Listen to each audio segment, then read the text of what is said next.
while we're just starting here, we can go through my build. Got a little bit of strength there. Maxed out my resistances. You'll notice they're up over 70%. That would be because of Tyrael's Might here, but we'll go through all the gear in a second. Looking at bludgeoning weapon damage, because I do use my mace. Weapon attack speed, that's pretty fast. And then we got our attack speed bonus, which comes with buffs from our gear as well. We'll look into that. We have critical strike chance up to 65%. I'd like to get that higher, but my gear is just not dropping for me. Critical strike damage is really sweet right here in the 4,000 area. Haven't had an issue with any endgame boss. Overpower chance always 3%, but I can guarantee it with some with bash there. After critically striking 4 times with bash using a 2-handed weapon, your next core or weapon mastery skill will overpower, which is that one or that one. You got Hoda and Steel Grasps. Going further down the list, we have the overpowered damage and the vulnerable damage. All damage. I don't really spec into these. I do get vulnerable damage up there. I look for it in my weapon. Both of my single weapons, and I have it on a ring over here. So I did spec pretty heavily into vulnerable damage. It stacks well with my critical strike damage. Good multiplicative damage there. Max life's up there. I don't really go into thorns, but I have some. These do plenty damage with my gushing wounds build, making my bleeds and direct damage work off of this. It's crazy. People just melt when they shoot me. Except Sorks with their immune.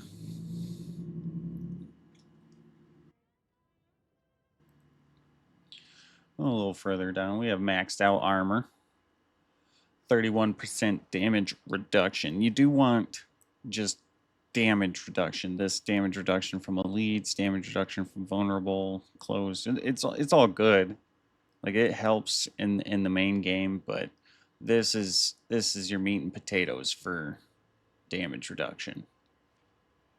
And it is what do they call that? Diminishing returns is what they call that on damage reduction.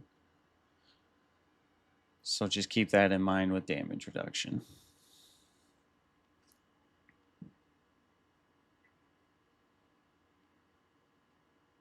Just looking deeper here, I don't think there's anything to mention except these two right here. Try to get cooldown reduction way higher than mine. Movement speed is good to have. I just like traveling around the map.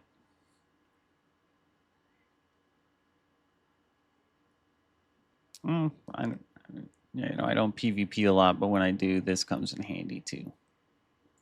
Over to the gear, we do have Shekel. I hit twice on my cooldown reduction, which is pretty good. I was hoping to hit a third time when I got it to level 12, so now it's not worth the resources of resetting it. If I can just get a Shaco with a greater affix on cooldown reduction, we're good to go. I'll start upgrading that. We did get Tyrael's Might with a greater affix, resistance to all elements. We triple crit on maximum resistance to all elements. That is important. Pain Gorgers, I got the greater affix on critical strike chance, and I crit twice on it. The third time a hit on basic damage, which I wasn't burnt against, but again, these are just going to get scrapped when I find 2 greater affix Pain Gorgers, one with attack speed, one with critical strike chance.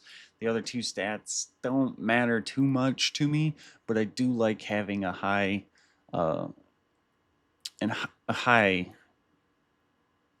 aspect down here. the unique aspect. Damaging enemies with a non-basic skill, cast a mark on them for 3 seconds. When a basic skill first hits a marked enemy, the basic skill damage is echoed to all marked enemies, dealing 190% multiplicative damage. The multiplicative is important there, because that scales with all my other ones. Just going down the list here, we have the Undying Bone Weave Folds, which I did triple crit on my greater affix to bash. I use these to compensate my cold resistance because I do need 2 pieces of armor that have a resistance on them. And since I'm rocking Shaco, Tyrael's Might, and Paingorgers, these don't have, like this has resistance to all elements, but that helps just across the board anyways. So I had to get cold resistance down here. I use the Undying aspect. When you cast a skill, you heal for 2% life. Double this bonus while below 50% life. This is really great because bash is a skill. Anytime I'm swinging bash, anytime you do anything in this build, you will heal for 2% of your health. It's really great for keeping Tyrael's Might up, which is it's not the most important part of the build, but it is a very important part of the build, is getting that damage, because they did just buff the damage by 100%.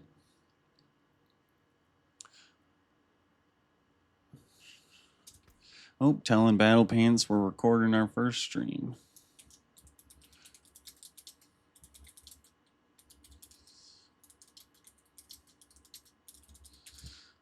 Let them know to say hi to YouTube. So on the boots down here, we have 48.6% movement speed, which is where I'm getting a lot of my movement speed. I got the greater affix there, triple crit on it.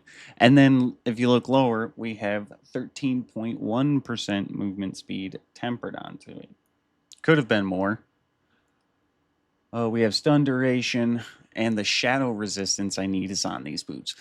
Notice I also have armor on the boots. That's because I need the armor. My gems are amethyst because I need the strength to armor cap.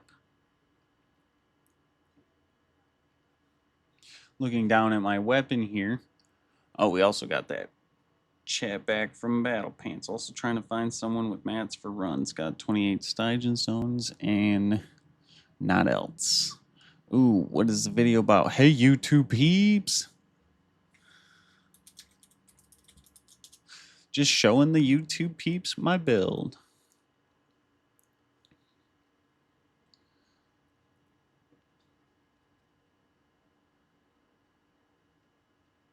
Yep, looking at the two-handed weapon though, we do have a two-handed bludgeoning weapon.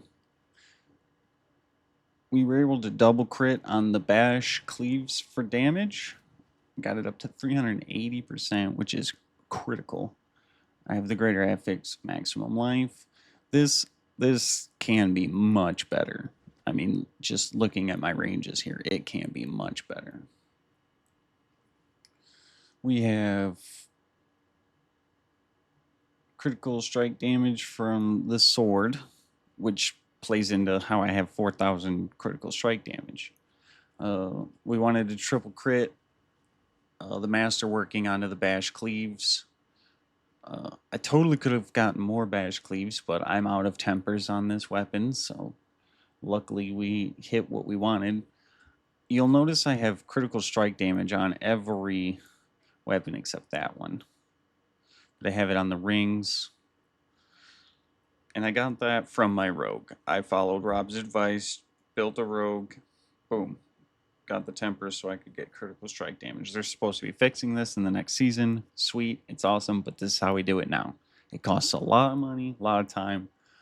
I apologize Blizzard wasn't ahead of this, but as you can see, I was able to get lucky enough on them, and they work really well with just having the critical strike damage there. Checking out what Pants says. It's a sweet build. I'm trying to build I saw online Bleed, Whirlwind, Dust Devil with Rupture. Geez, sounds intense. That sounds intense.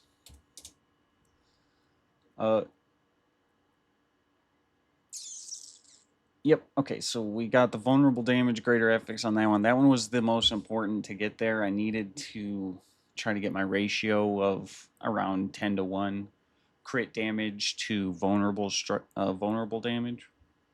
And this helped me get there.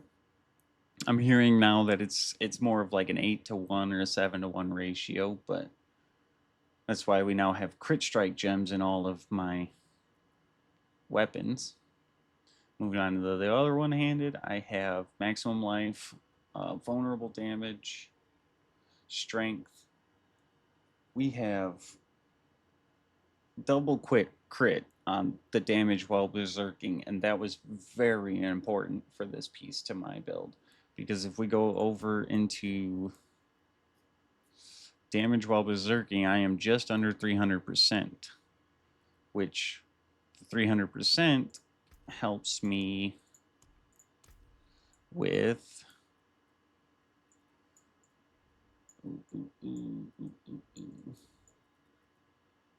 it's not that one. It's up here. That's where it is. That current bonus 30% multiplicative. If I lose any berserking damage, you see it goes down to 28% multiplicative, and that's about where you want to be at with this build. You don't need any more berserking damage because it's not where you're getting all of your damage. You're getting your damage from hemorrhage. Your bleed damage is increased by 15% multiplicative of your vulnerable damage bonus, which mine's currently 48%.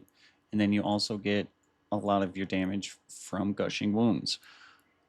When causing an enemy to bleed, you have a chance equal to your critical strike chance to increase the bleed amount by 140% multiplicative of your critical strike damage bonus. So increasing your critical strike damage and critical strike chance is important for this build and this perk, but it scales so well for every build. I just love this passive. It's mine. I love it.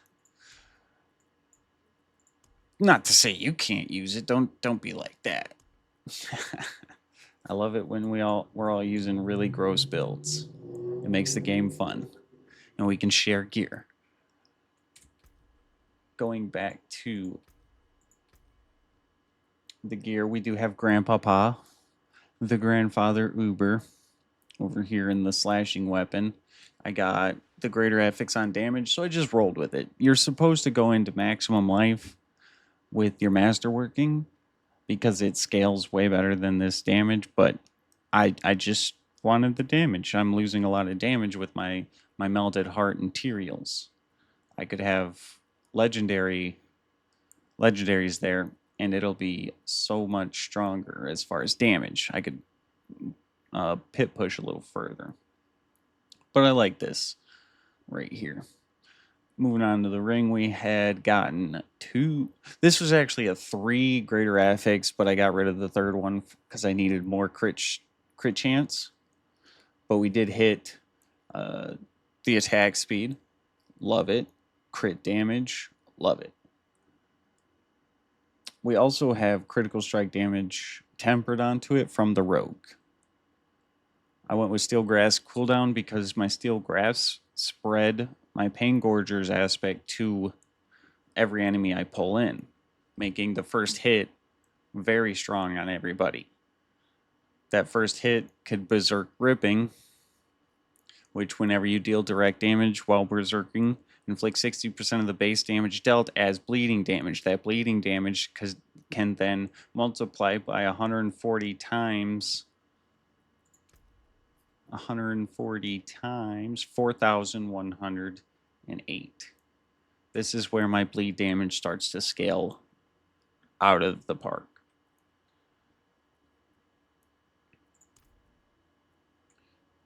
Next ring, we have attack speed, critical strike chance, vulnerable damage. We have Steel Grass cooldown and crit strike damage again. I triple crit on the critical strike chance because that's all I need for my build. And then we do have max rolled attack speed on it. This aspect is very good for this build as well. When cast below 50% maximum resource, basic skills generate 3% of your primary resource once per cast. That's not what we have it for. When cast at or above 50% maximum resource, basic skills deal 80% multiplicative increased damage. I really want this on a two-handed weapon or an amulet, but I already have this very important one on this two-handed weapon, so it just went to a ring. I'm telling you, you can get more damage out of your build if you copied this and then had a better amulet and a better chest piece. The amulet you'd look for instead of like melted heart if you were going to copy this build would be a heavy-handed amulet, greater affix heavy-handed, greater affix counter offensive, I believe. And then you would temper imposing presence onto it. And then probably crit strike or something. Crit strike damage, to clarify. But I have the Melted Heart of Scyld, and I went to more damage because I needed to improve the damage output in my build somewhere. Might as well do it there because damage while healthy, it's always a thing with my Undying Pants and materials resistances and damage reduction and the Melted Heart of Scyld, which gain 60 to your maximum resource. When taking damage, 75% is reduced and 75% is drained as 2 resource for every 1% of maximum life you would have lost. That has saved me countless times. Countless times. I love this. I know everybody can't get Ubers, but that's where I'm at now because I have them. We are going to show the Paragon boards real quickly because this is mainly copied from Rob's D4 builds.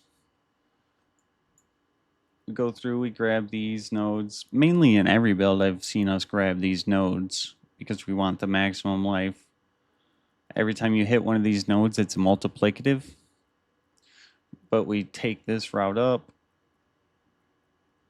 I have exploit in here, helps me maintain vulnerable on bosses and on every new enemy.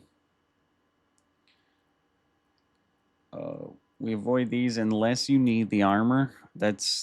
I'm capped out on armor because of my gems in my armor. But if you needed more armor, you can take it right here. We don't, so we travel up. We go over here.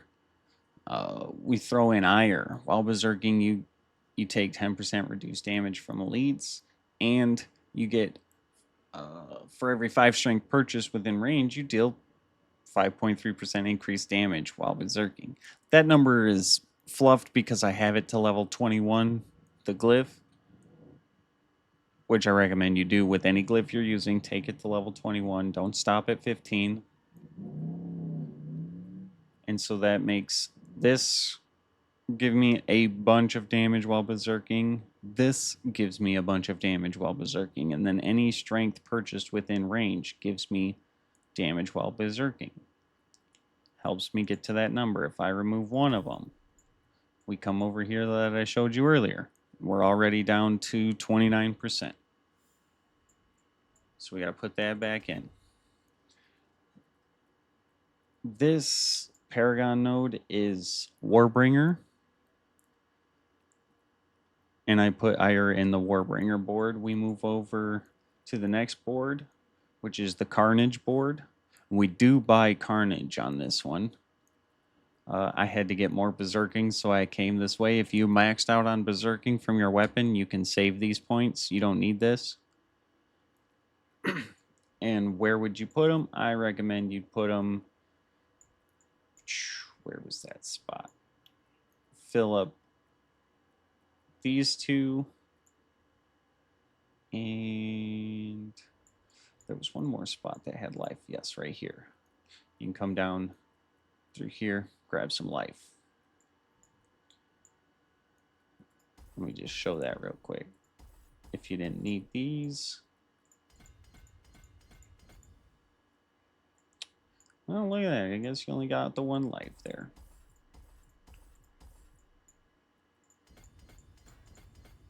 But I need all that berserking.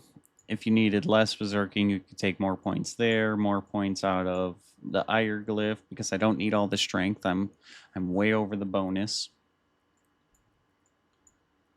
But back in that carnage board, we put might in here.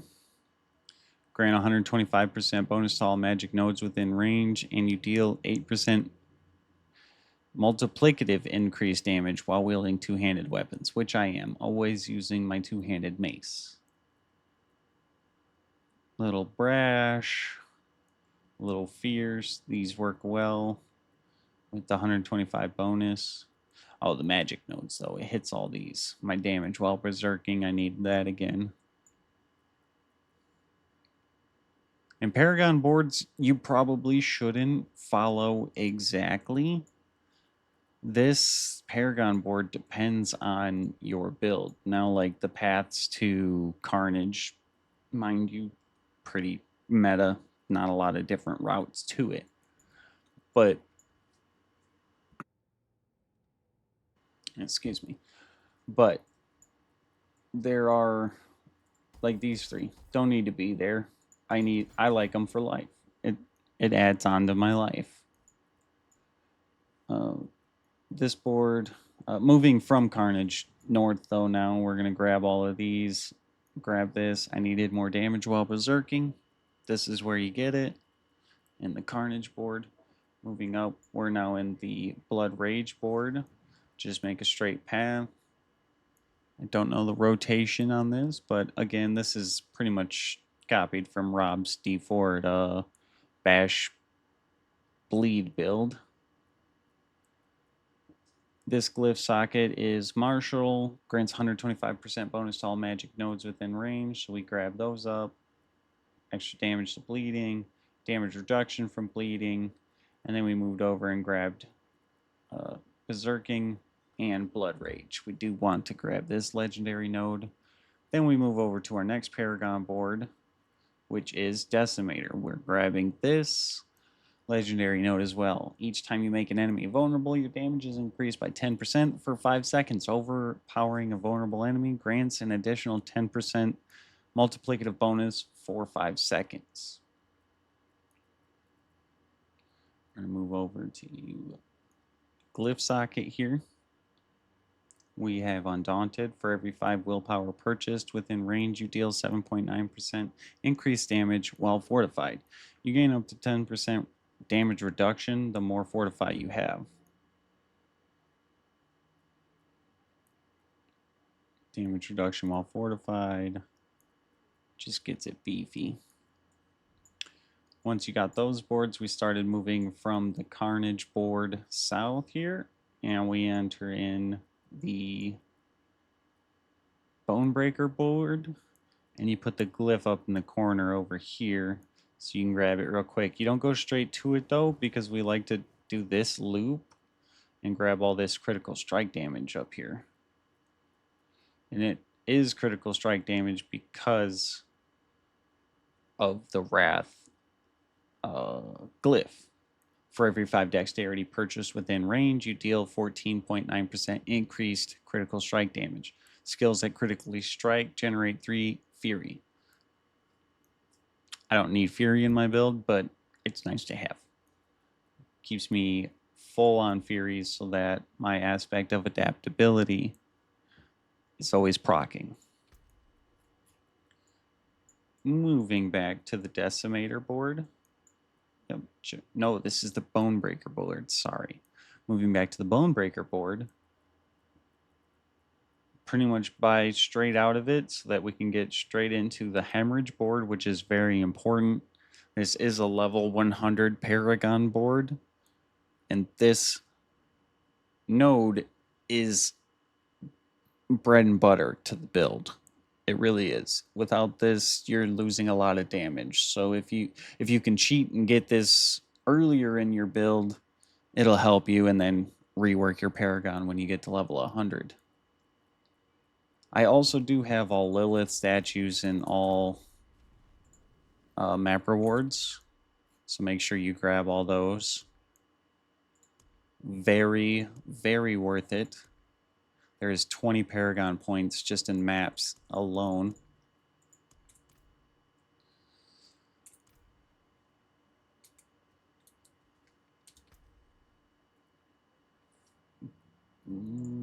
Expertise we use is the two-handed axe expertise. I mean, that's a given. Most barbs are using that because it's a blanket 10% increased damage to vulnerable enemies. Multiplicative across the board. Hits every time. Kind of one. All these other ones is they're more situational, like one-handed axe against injured enemies. This is against vulnerable enemies, which with exploit and my steel grasps, enemies are almost always vulnerable. So yeah, I think that pretty much wraps up the build video. I don't want to take too much time on this video. It's the first video. I'd like you guys to leave your input on what I could do to improve this video and this style of video. Because I'm really working to just get better. I want to help people. That's what I do with this build, is I help people, as many of you probably know, from Facebook or from Reddit. I like to help people. But thank you for stopping by, and I hope you have a great day.